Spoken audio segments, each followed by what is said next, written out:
ચાલો ખોલવડ એક શામ શહીદો કે નામ। લગ્ન પ્રસંગે પાર્ટી પ્લોટમાં થયેલા સોનાના દાગીના તથા રોકડની ચોરીના આરોપીને મધ્યપ્રદેશ ખાતે જઈ સારોલી પોલીસે આર્મી યુનિફોર્મમાં ઝડપી પાડ્યો હતો।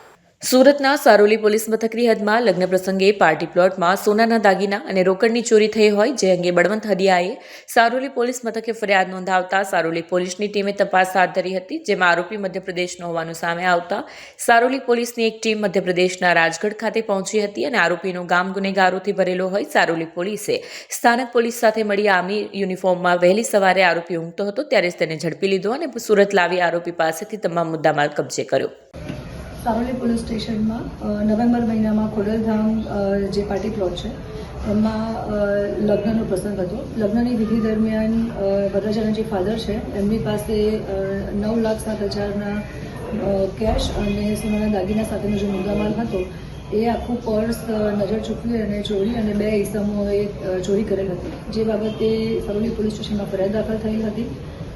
અમને હ્યુમન ઇન્ટેલિજન્સ અને ટેકનિકલ સર્વેલન્સના આધારે ખબર પડી કે આ બે ઇસમ છે પર્સ ચોરી કરી અને મધ્યપ્રદેશ ખાતે ગયે છે।